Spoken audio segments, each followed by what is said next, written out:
Bienvenidos y bienvenidas a Casa Isdin. ¿Cuántas caras conocidas y sobre todo muy queridas?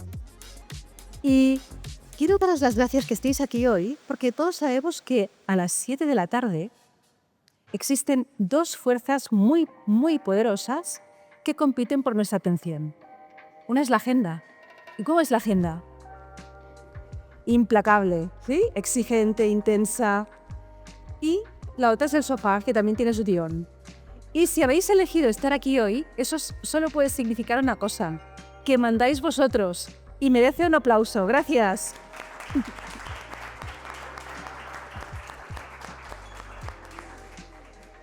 Tenemos a Estela, nuestra invitada hoy, que te doy la bienvenida a Casa Isdin. Buenas tardes, soy Aura Benito, directora de Las Personas, y como estamos en Casa Isdin, voy a haceros una pregunta sobre piel. Solo uno. ¿De qué color es la piel?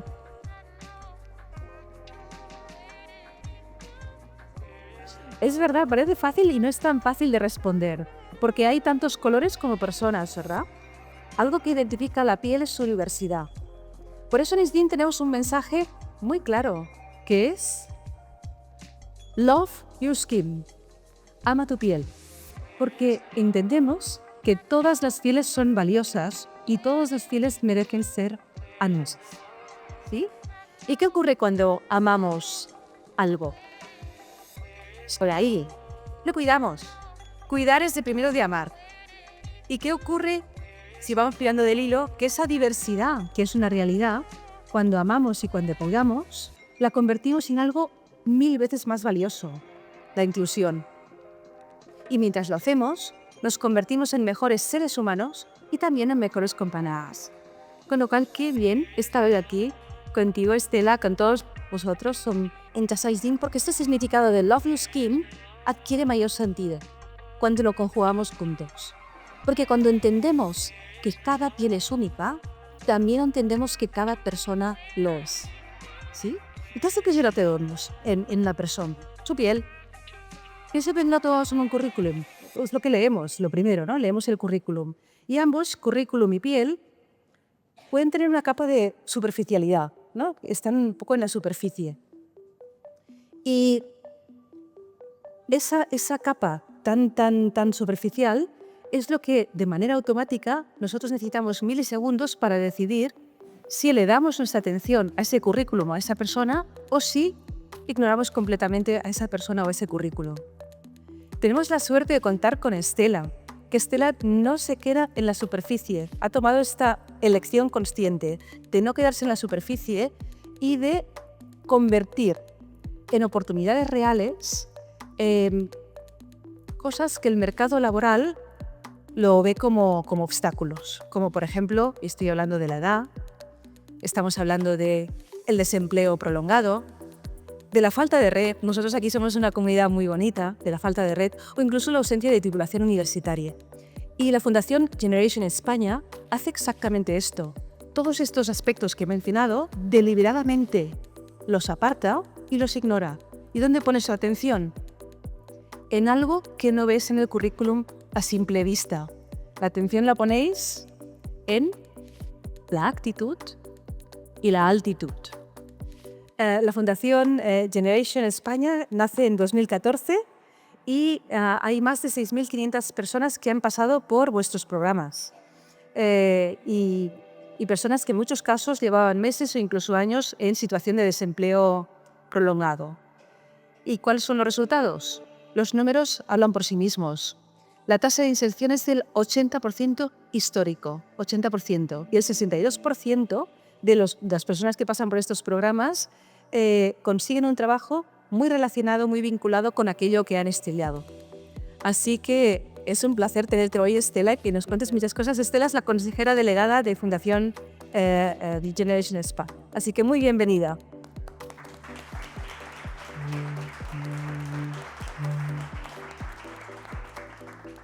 Pues muchísimas gracias, Aurea, por la presentación y también a Juan y a todo el equipo de Isdin por darnos la oportunidad de estar aquí hoy en Casa Isdin y compartir con vosotros pues, nuestra misión. Que luego nosotros nacimos hace casi 10 años, ya, bueno, hace más de 10 años, con una vocación, ¿no? Nosotros creemos que el talento está repartido de forma igualitaria en la sociedad, pero no las oportunidades. Por eso nos dedicamos a generarlas, para que el talento de cualquier entorno encuentre la suya. Ah, qué bonito. El talento está muy bien repartido, pero no las oportunidades. Y es verdad, es verdad. Vosotros demostráis que en todas las ciudades hay talento, en todas las circunstancias hay talento, y trabajáis con, lo decíamos, ¿no? Con personas de diferentes edades, con personas muy jóvenes, personas de más edad, con personas migrantes, con personas con baja cualificación, con muchos colectivos. Y mi primera pregunta es, ¿cómo acompañáis a todas estas personas en su camino hacia la inserción laboral? Nosotros en Generation al final trabajamos con la paradoja que existe en el mercado laboral en España, ¿no? En el que de forma sistemática tenemos cerca de 2 millones y medio de desempleados, pero a la vez las empresas no encuentran el talento que necesitan. Y es una dinámica constante, y en un entorno con una acuciante implementación de la inteligencia artificial y el cambio constante de profesiones va a ser más acuciado en los próximos años. Entonces nosotros tenemos un enfoque, partimos desde el empleo. Vamos donde son los sectores en los que hay escasez de talento y los que hay alta rotación. Y desde ahí planteamos nuestros programas. Partimos de la parte del empleo, no directamente de la parte de la formación. Hay algunos de nuestros programas que evidentemente la mayor parte lleva una parte de formación, pero siempre desde el ángulo del empleo. ¿Y cómo lo hacemos? Lo hacemos siempre de la mano de las empresas, porque creemos que hablar de empleo y no hablar de empresas es no entender el foco del problema. Diseñamos nuestros programas siempre partiendo de qué la empresa necesita para que esa persona pueda trabajar desde el día 1 en su compañía. Nos sentamos con ellos, entendemos cuáles son sobre todo las habilidades, más allá del título exactamente de la formación técnica, académica, qué habilidades necesita desarrollar esa persona. Y nos ponemos a trabajar en esas habilidades desde el momento 1 y haciendo que el acompañamiento de esa persona, ¿no? A través de mentorías, a través de programas también de coaching y sobre todo las habilidades transversales, que sabemos que son el mayor predictor de la empleabilidad de una persona. En un entorno en el que no sabemos cuál va a ser las profesiones del futuro, lo que sí sabemos es que las habilidades transversales van a ser el mayor predictor de la empleabilidad de una persona. Qué interesante. Hacéis todo el camino al revés, cero convencional. Y también es cero convencional vuestro enfoque, porque es verdad que vais mucho a la inserción laboral y los datos hablan por sí mismos, pero tenéis una aspiración que es transformar vidas. Exacto. Y medís dimensiones como bienestar, como autoconfianza y satisfacción vital. Quiero saber, además sobre aquí, yo creo que todos queremos saber cómo lo hacéis y qué aprendéis de esto. Nosotros definimos el impacto en tres dimensiones. Medimos el alcance, el volumen de personas graduadas en nuestra formación. Medimos la profundidad de lo que hacemos, que en nuestro caso es la inserción laboral. Nuestro objetivo es siempre 80% de inserción laboral a 6 meses. Y luego medimos también, muy importante, la durabilidad, porque queremos hacer cambio sistémico, queremos hacer cambio social. Queremos que las personas que pasen por Fundación Generation, entre 2 y 5 años después de pasar por nuestros programas, el 83% sigue cubriendo sus necesidades económicas del día a día. Y más allá, el 50% consigue ahorrar. Y el 83% afirma que su vida es mejor y está contento con su trayectoria profesional. Medimos la parte de bienestar. Tienes confianza en el futuro, confías en ti mismo hacia el futuro profesional. Y esas dimensiones nos van dando, porque vamos teniendo las encuestas de forma constante anualmente, nos van dando puntos de datos. Tenemos un sistema, tenemos más de 74 millones de puntos de datos a nivel mundial, porque trabajamos en 17 países, para ir viendo cómo verdaderamente se comporta el empleo en cada uno de los diferentes sectores. Un poco, cuéntanos qué mitos os habéis encontrado cuando trabajáis con este tipo de talento. Sobre todo nos hemos encontrado con que los trabajadores mayores de 45 quizá confían demasiado en su experiencia a la hora de encontrar una nueva profesión. Y lo que los estudios y los datos nos dicen es que la experiencia hasta cierto número de años, a partir de cierto número de años, ya no discrimina tanto a la hora de conseguir un nuevo empleo. A partir de 5 o 10 años de experiencia, sumar a partir de ahí a 25 o incluso más, no va a ser el factor determinante a la hora de conseguir un puesto de trabajo. Y sin embargo, esa percepción que tiene el empleador de que una persona mayor tiene una menor adaptabilidad al cambio y tiene una menor porcentaje de adaptación o de adherencia de la tecnología, eso es lo que le discrimina mucho más a la barrera del empleo.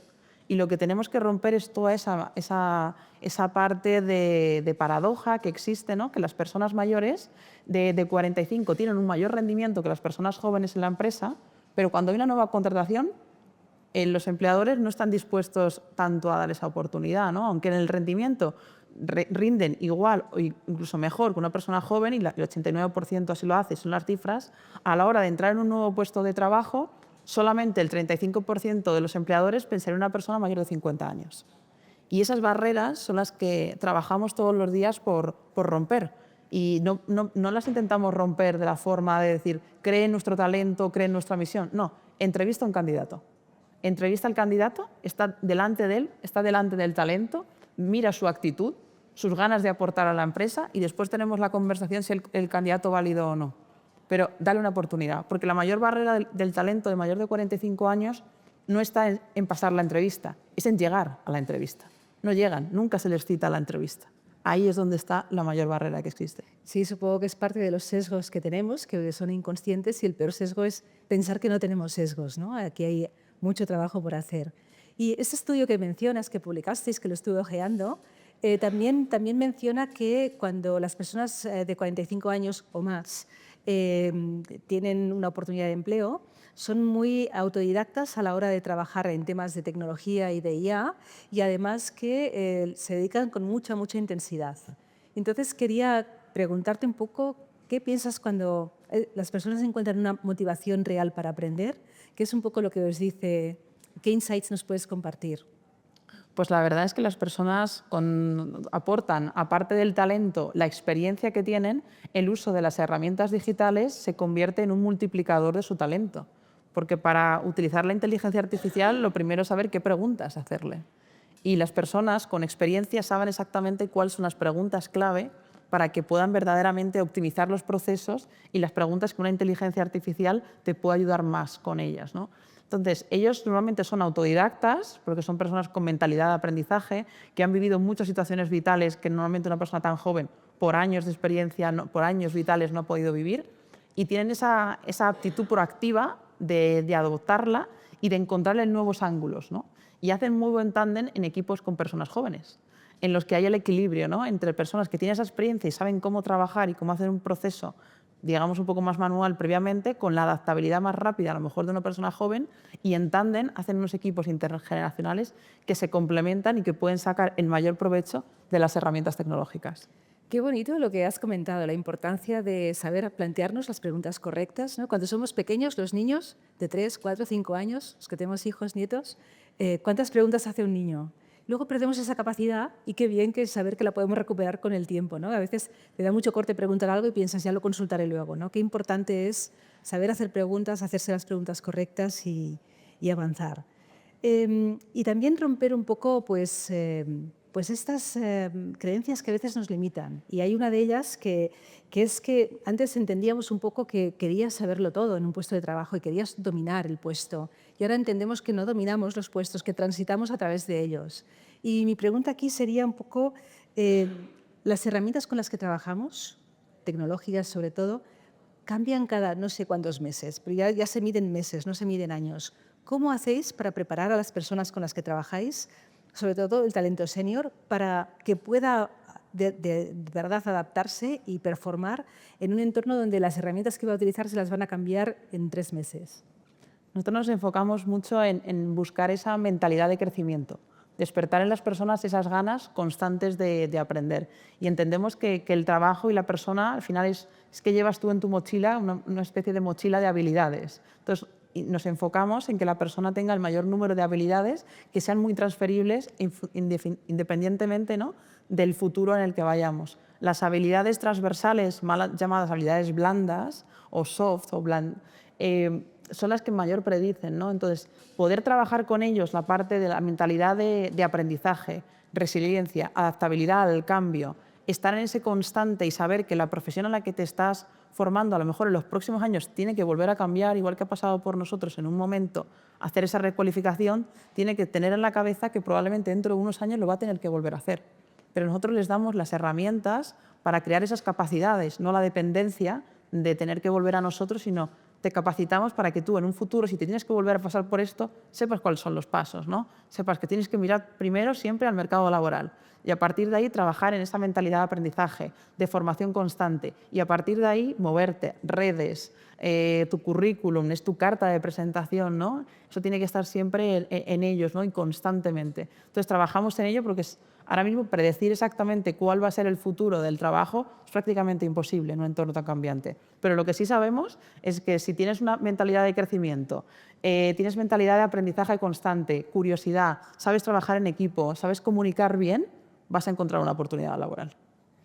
Qué interesante eso que dices. Y es verdad que en un entorno clásico hablábamos de hard skills y soft skills, pero en un entorno cada vez más tecnológico, todas las capacidades más técnicas se democratizan muchísimo y ahora las soft skills también las llamamos power skills, porque son las que nos van a permitir pues eso, adaptarnos al cambio y generar cambios.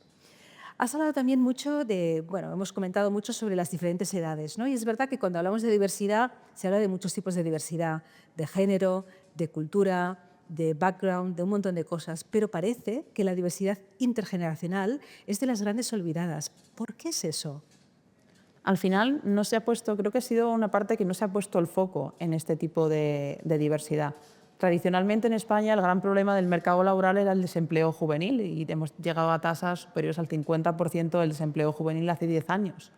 Ahora mismo, por la pirámide poblacional, al final el mayor volumen de desempleo que existe en España es de mayores de 45, ¿no?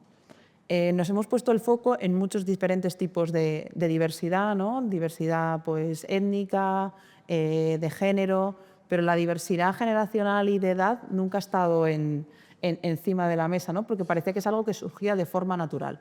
En un entorno tan cambiante, de cambio constantes de trabajo, no es obvio que las personas senior se mantengan en las compañías y sean los que forman a los jóvenes. Entonces, en ese entorno, a mí me gustaría que en un futuro, al igual que en cualquier proceso de selección, cualquier persona de recursos humanos se plantea siempre tener candidatos hombres y mujeres, ¿por qué no tener también en las últimas rondas diversidad generacional?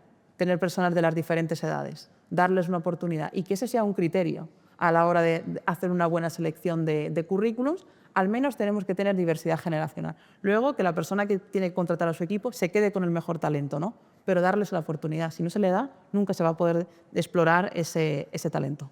No, muy buenas preguntas y muy buen enfoque. Y para que nos animemos más a hacer esto, y aquí tenemos muchos directivos de compañías y muchos directivos de la función de personas, ¿qué crees que los equipos intergeneracionales ofrecen que equipos que tienen una misma edad adolecen? Al final, la diversidad aporta diferentes puntos de ver un problema. Si al final, como generación, cada generación tiene sus retos, tiene sus traumas, tiene sus formas de ver el mundo. Normalmente las compañías son globales y resuelven problemas para diferentes tipos de consumidores. Y estar y tener en un equipo a las diferentes representaciones de cada generación, cuando en los últimos años ha habido cambios de generaciones tan rápido, aporta muchísimo a la hora de poder desarrollar un producto, de pensar en la experiencia incluso del usuario y, ¿por qué no?, estar en la parte de la experiencia que aporta nuestro talento. Nosotros internamente en la Fundación no hablamos de talento senior, hablamos de talento experto. Porque la experiencia que aportan en el equipo, probablemente una persona con 20 años de experiencia se haya enfrentado al mismo problema de cambio de mercado laboral, de cambio de productos, de cambio de tecnología 2 o 3 veces en su vida. Y una persona joven no. Entonces, los puntos de vista, empezar de cero y darte contra la pared varias veces es mejor si una persona está contigo. Al final es hacer un proyecto con alguien que también podría ser tu padre y tienes experiencia, o hacerlo solo entre un grupo de jóvenes, ¿no? Creo que eso aporta muchísimo, aporta un diálogo intergeneracional que hace falta y crea comunidad y sociedad. Al final no existen tantos espacios, si empezamos a limitar también el entorno laboral, que son espacios donde confluyen las diferentes generaciones, va a ser muy difícil también construir como sociedad. Al final, las personas mayores de 45 años representan la mayor parte de la economía, son la mayor parte del consumo. De hecho, se habla ya de la silver economy, ¿no? Y cómo los productos se empiezan a diseñar también pensando en esas personas. Si diseñamos para ellos, ¿por qué no contamos con ellos en el equipo? De nuevo, muy, muy buenas preguntas. Vosotros, para escoger un poco a las personas que participan en vuestros programas, sé que uno de los criterios es miráis mucho la actitud y también el potencial. ¿Cómo lo hacéis? Porque esto no se ve en el currículum. La verdad es que los currículos no nos importan tanto, nos importan las personas, ¿no? Nosotros creemos en la fundación que para que alguien llegue a nosotros y pueda trabajar con nosotros, tiene que venir ya con el cambio de casa, ¿no? Creemos que las personas cambian porque ellas quieren cambiar, no porque nadie les diga que tienen que cambiar. Entonces tienen que llegar con la mentalidad de, vale, necesito recualificarme, necesito cambiar de vida y quiero hacerlo, ¿no? ¿Y cómo puedo hacerlo? Eso es lo primero que tenemos que medir. Luego también intentamos no hacer la doble vulnerabilidad, ¿no? Una persona que llega a nuestra fundación, trabajamos siempre con desempleados y personas en algunos casos en situación de la vulnerabilidad, han venido de muchos sitios en los que les han dicho que no, en lo que no han tenido las respuestas, están en una situación de vulnerabilidad normalmente económica muy fuerte, ¿no? Entonces, no podemos venderles algo que no va a ser. Entonces, vamos buscando perfiles que se adapten. Si una persona vemos en las entrevistas que tenemos en función de, por ejemplo, en programas de retail o de comercio, que sus habilidades de comunicación le cuestan muchísimo, no le vamos a recomendar seguir en el proceso de selección para hacer un programa de excelencia de punto de venta. Si esas habilidades, y eso ya notamos en las entrevistas que hacemos presenciales que le cuesta, ¿no? Entonces, es mejor no meterle en el programa y enfocarle a otra profesión que por hacer la parte de volumen tenemos que formar a personas, decir, bueno, él quiere, vamos a meterle. No va a poder hacer carrera probablemente en el sector de ventas. Entonces, descartamos a esa persona. En el sector de tecnología, aparte de medir esa parte, por ejemplo, de actitud que medimos siempre, pues hace falta un mínimo nivel de inglés. Si no, va a ser imposible poder hacer una carrera en tecnología. Entonces, es una parte que nosotros podemos formar, pero partimos de una base y, sobre todo, para asegurar que la persona no sufre una doble vulnerabilidad y se frustra otra vez no pudiendo encontrar el trabajo que tanto necesita. Y luego hacemos test, pues, test psicotécnicos, de mínimas habilidades y, sobre todo, lo que medimos muchísimo en la actitud. Al final, todo nuestro proceso de selección, aparte de pruebas técnicas, tiene una entrevista presencial, en la que normalmente la hacemos con voluntariados, a través de voluntariado corporativo. Son las propias empresas las que también participan en esos procesos de selección. Entonces, ven el talento. Entonces, están viendo ya potenciales personas que podrían incorporar en sus compañías. Entonces, aseguramos que las personas que van a entrar van a ser un encaje perfecto en el sector en el que quieren entrar. Y si no, pues otra persona les dará una oportunidad, ¿no? Pero que no pierdan el tiempo ni sobre todo el coste de oportunidad. Personas que tienen urgencia verdaderamente económica, un mes o 2 meses es muchísimo tiempo para él y para toda su familia. Así es, así es. Cada vez se habla más de reskilling, ¿no? Y hablabas un poco de esto a través de vuestros programas. Y muchas veces se piensa que es la persona la que tiene que, en tantas profesiones que aparecen o desaparecen, que tiene que ocuparse de seguir aprendiendo si quieres seguir en el sistema y si no, pues estás fuera. ¿Qué responsabilidad crees que tenemos las empresas en asegurar que no dejamos a nadie atrás? Al final, las personas con los cambios tan rápidos que se están produciendo, va a ser muy difícil que todas ellas puedan tomar las riendas de su propia trayectoria profesional y también en tema de tiempos, ¿no? Yo creo que la empresa tiene que dar un paso al frente, ¿no? Y ser agente activo en la recualificación que hace falta de la mano de obra y del talento y del capital humano, ¿no? Se estima que hasta 2030 el 60% de las habilidades que hacen falta para los puestos de trabajo van a cambiar. Entonces necesitamos todos ponernos a aprender, ¿no? Y estar en ese entorno de formación continua, ¿no? Y al igual que cuando, esto es un enfoque a lo mejor un poco difícil de ver, pero creo que es muy gráfico, ¿no? Igual que el capital al final que tenemos, maquinarias, etcétera, se deprecia si no hacemos ese mantenimiento, el talento humano y el capital humano, si no hacemos esa formación continua, se deprecia igualmente. Y tenemos que estar en ese constante, porque si no, las habilidades de nuestros equipos no van a estar al nivel que requiere el mercado laboral. Y eso forma parte del mantenimiento de cualquier equipo. No, absolutamente. Y cuando hablas del 60% de las habilidades, ¿no? Van a ser distintas y el 20-30 está aquí al lado, con lo cual hay que empezar a ir en esa dirección. Y estáis haciendo una gran labor. Y mi pregunta un poco es, ¿tenéis algún plan para ir un poco más lejos, para escalar todo lo que estáis haciendo y que llegue a más territorios y más perfiles? Pues la verdad es que después de estos 10 años nos hemos dado cuenta de que si queremos, al final no, si quieres ir rápido ves solo, pero si quieres llegar lejos tienes que ir acompañado. Y creemos firmemente en el modelo de colaboración público-privada, porque creemos que sin las administraciones públicas no vamos a poder hacer cambio sistémico en el mercado laboral en España. Y al final las políticas de empleo y prácticamente casi todo el gran músculo del mercado laboral, sobre todo la parte del desempleo, está en la administración pública. Entonces, desde hace muchos años venimos colaborando con entidades como la Escuela de Organización Industrial, con la que desarrollamos nuestros programas tecnológicos, También colaboramos con cámaras de comercio, Fundación Incide y el Fondo Social Europeo, que de hecho nos reconoció nuestra metodología el año pasado de medición de impacto, la Comisión Europea. También trabajamos con ayuntamientos como el Ayuntamiento de Madrid, porque creemos que esta metodología que hemos desarrollado y que podemos probar, que llega a un 80% de empleabilidad del desempleo, no nos la podemos quedar para nosotros. La tenemos que poner en manos de las autoridades y de todos los agentes que están en el mercado laboral para que el desempleo estructural en España deje de ser presente y sea pasado. Y encontremos, porque al final la competitividad en nuestro país depende de las competencias de todas las personas del mercado laboral. Y está en todos, en nuestro trabajo es empoderar el talento que tenemos como sociedad para seguir creciendo como país y subir esa productividad que tanto muchas veces hablamos, ¿no? Y mucha parte de esa productividad está en el talento. Necesitamos talento formado en las necesidades que necesita la economía española, muy alineado con ello, y con ello como país yo creo que podemos llegar a donde todos queremos y nos gustaría estar. Seguro que sí. Yo quiero hacerte una última pregunta y a lo mejor dar la opción de si tenéis preguntas para Estela que también las puedas contestar. Y mi última pregunta va a vincularse un poco con ISDIN y como hemos empezado, ¿no? ISDIN es Love Your Skin y nosotros entendemos que cuidar de la piel es cuidar de las personas y que cuando alguien cambia la manera como se ve y se ve mejor, esto tiene un impacto en la confianza y esto a su vez tiene un efecto en cómo vamos por el mundo, ¿no? Siempre decimos, no es importante la forma de tus ojos, lo importante es la forma de mirar.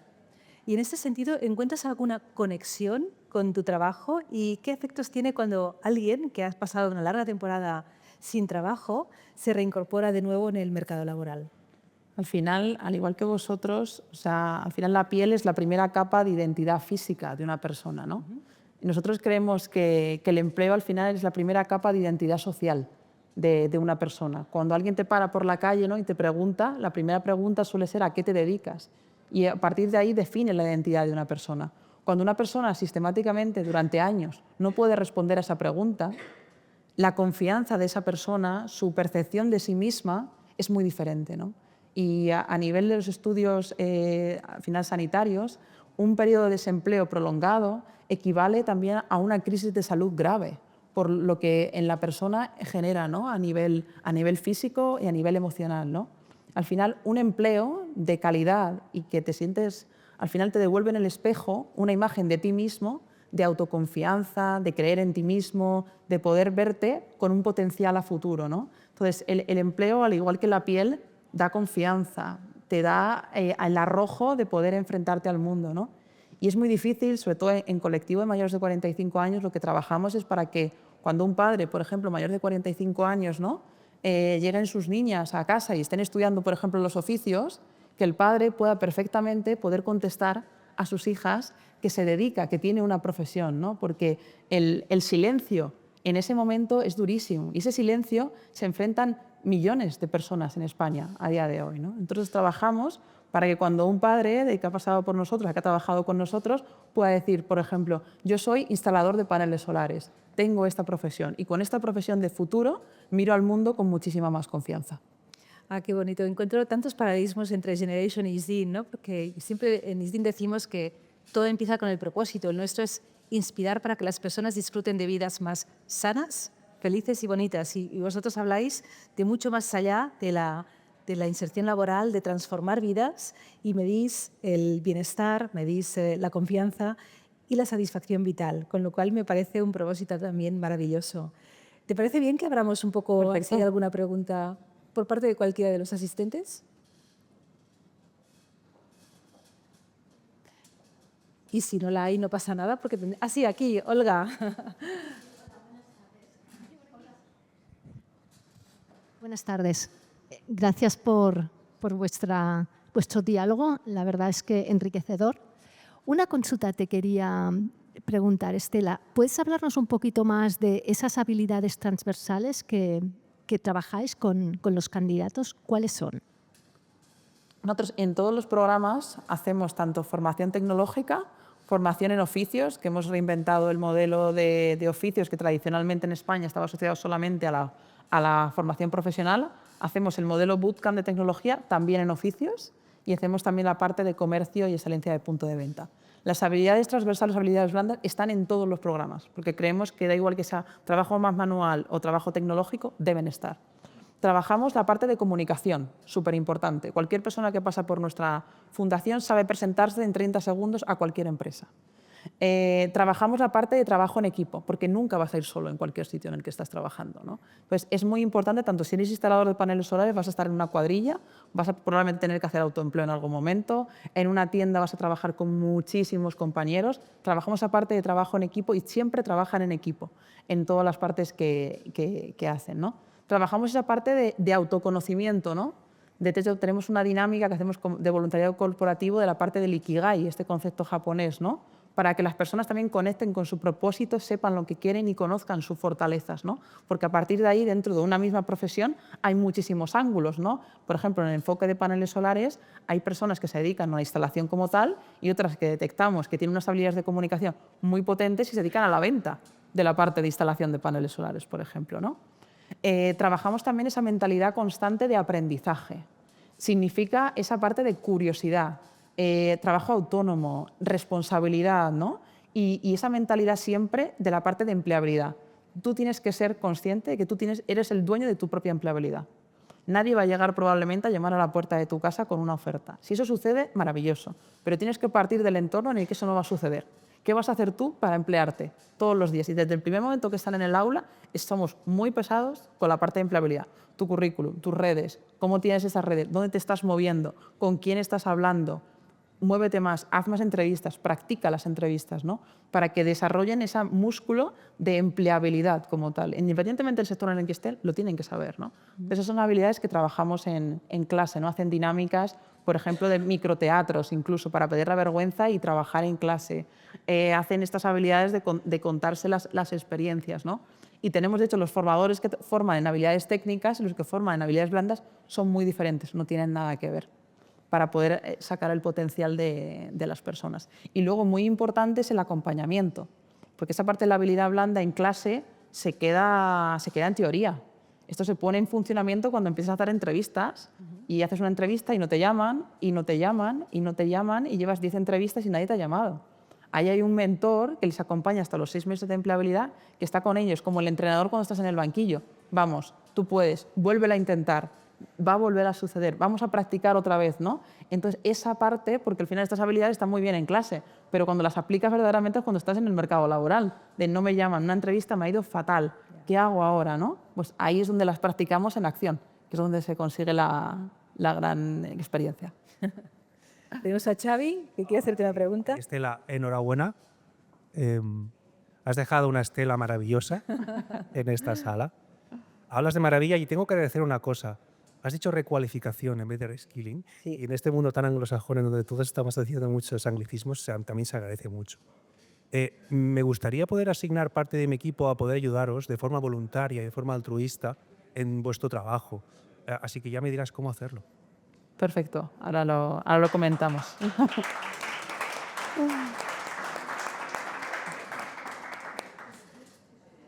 Jordi, sí, por supuesto, claro que sí. Estela y Áurea, maravilloso. Es para tomar apuntes, hemos tomado apuntes. Es maravilloso la precisión, la concisión, la fuerza con la que habláis. Enhorabuena. 2 ideas. Un premio Nobel de Literatura español, Vicente Aleixandre, decía, hacer es vivir más. Entonces, este entusiasmo, esta claridad con la que contáis cómo se tiene que articular la gente a partir de los más de 45 años, cuando luego se hagan mayores, y el gobierno inevitablemente tendrá que retrasar la edad de la jubilación, tendremos que ir educando a la gente a que sepan que hacer es vivir más y que hay que trabajar con alegría. Otro autor alemán, Fontane, decía, quien quiera hacer cosas, las tiene que hacer con alegría. Entonces, para inspirar a la alegría a la gente y que no diga, uff, me han retrasado 2 años la jubilación, más allá de la situación personal, intelectual y física de cada persona, una de las cosas más necesarias para aplicar lo que estáis exponiendo es que los medios de comunicación hablen del trabajo como algo que no es un sufrimiento. Es decir, hay que conseguir que muchos titulares, de los que todavía leen prensa o escuchan la radio, que los titulares no estigmaticen en negativo el trabajo. Hay que intentar convencer a la gente que se puede ir a trabajar cantando, contento, ¿no? Es decir, hay un trabajo de qué pasará con los que les atrasarán, nos atrasarán la edad de jubilación, qué suerte tengo que puedo seguir trabajando, y el papel de los medios para que la gente no se desenganche emocionalmente, no estigmatice negativamente el trabajar y el intentarlo, ¿no? Sí, y la verdad es que es cierto lo que comentas, pero nosotros en la Fundación simplemente invitamos a cualquier persona que tenga esa visión a pasar por la puerta la cara que tiene una persona cuando trabaja y cuando no trabaja. No hace falta ver nada más, ¿no? Cuando una persona verdaderamente está en desempleo, el tema del entorno del trabajo y ver el empleo como algo negativo, al revés. El sueño de todos sus días es que alguien le llame y pueda volver a trabajar. De hecho, nos pasa en la Fundación que todos cuando volvemos de vacaciones, ¿no? Pues qué pereza, volvemos de vacaciones, vuelta a la rutina, depresión postvacacional, y muchos de nuestros participantes nos dicen, ojalá yo poder volver a un trabajo. Entonces creo que no valoramos exactamente la dimensión identitaria y de dignidad que aporta el trabajo a una persona, y solamente se aprende cuando se pierde. Y sobre todo el peligro y la dificultad del desempleo de mayores de 45 es algo que en este país y en general no se ha estudiado tanto. El desempleo de una persona mayor de 45 años no es el desempleo de un joven que está en su casa, que muchas veces con el apoyo de sus padres. Es el desempleo de toda una familia. Esos hijos y esa familia, incluso a lo mejor con ascendientes que son dependientes, tienen el riesgo de caer todos en la vulnerabilidad a través de ese desempleo. Y la forma de atajar el desempleo de mayores de 45 no es la misma forma que atajar el desempleo juvenil. El desempleo juvenil normalmente se ha atajado tradicionalmente con muchísima formación, porque era abandono de estudios tempranos, etc. El desempleo de mayores de 45 que vemos todos los días en la Fundación son personas altamente cualificadas, nacionales, con carrera, idiomas, trayectoria internacional, que han sido en muchos casos pues, han estado en un expediente de regulación de empleo, en el que al estar en un expediente de regulación de empleo no solamente pierdes tu puesto de trabajo, pierdes tu red también, porque todos tus compañeros de tu sector también están fuera. Y la forma de enfrentarla como políticas, el desempleo de mayores de 45 años, en muchos casos no pasa necesariamente por una formación. Pasa por trabajar en habilidades, saber cómo funciona el mercado laboral, saber que hay unos filtros ATS de inteligencia artificial que si no tienes el currículum optimizado, por mucho que mandes 100, no te va a llegar ninguna oferta, no te va a llegar ninguna entrevista. Saber cómo se mueven las nuevas dinámicas. Y todo eso, por ejemplo, no se está enseñando tanto ni se está hablando en la conversación de lo que implica el desempleo de una persona mayor de 45 años. Muchísimas gracias. Y nos acompaña hoy también nuestro consejero delegado, Juan Naya, que es quien ha hecho posible que tengamos este espacio hoy aquí, todos nosotros. Y me gustaría invitarte a que nos dirijas unas palabras. Bueno, yo deciros felicitaros, porque ha sido un auténtico lujo, un placer escuchar a Aurea y a Estela, ¿no? Y para mí algo que es precioso, además teniendo una audiencia que tenemos hoy privilegiada, porque son amigos, ISDIN lovers, pero ISDIN lovers también del mundo de los recursos humanos, ¿no? de empresas también de selección, coaching, empresas también, bueno, tenemos también personas de escuelas de negocio, o sea, realmente una audiencia maravillosa para poder aplicar pues, este propósito común que tenemos con Generation, ¿no? Que tenemos tantas conexiones, porque comentaba ahora ISDIN, sí que somos una marca, ¿no? Que nos apasiona la piel, que llevamos 5 años con la piel y se nos conoce por la fotoprotección, se nos conoce pues, por tantos productos para el cuidado de la piel, para la salud de la piel. Pero también queremos que ISDIN signifique algo más, ¿no? No solamente salud, que ya de por sí es muy importante, pero también felicidad y vidas bonitas, ¿no?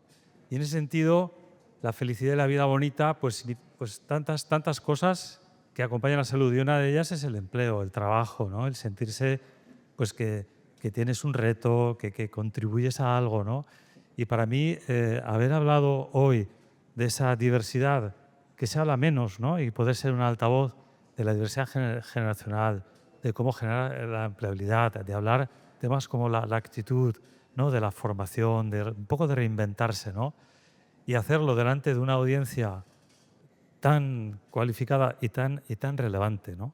Y tan relevante que espero que esto pues, nos haya inspirado hoy a tantos, ¿no? Y cuando vimos aquí pues, a uno de nuestros invitados que dice quiero colaborar, yo estoy convencido que muchos de los que tenemos aquí presentes, después de oíros, Aurea y Estela, yo espero que vamos a tener lista para hacer este movimiento mucho más grande. Y después agradecerte, Estela, porque bueno, estás en una fundación y trabajar en una fundación pues seguramente es muy reconfortante, pero también a veces también es duro, ¿no? Porque pues es superar muchos desafíos, ¿no?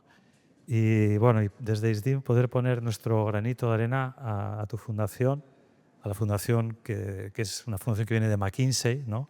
La que estamos también un poco vinculados, pues hoy es McKinsey, tenemos también algunas personas de McKinsey con nosotros que son parte del consejo, ¿no? De ISDIN. Pues oye, nos hace especialmente, doblemente felices poder ayudar, ¿no? Entonces, espero que hoy sea también un momento para ti, para tu fundación, aquí en Barcelona, con todos estos queridos amigos, un momento también de dar un paso importante en impulsar tu fundación en Barcelona, en España y espero también que en el resto del mundo. Ahora, has estado inspiradora como siempre, ya sabes que eres, te queremos mucho.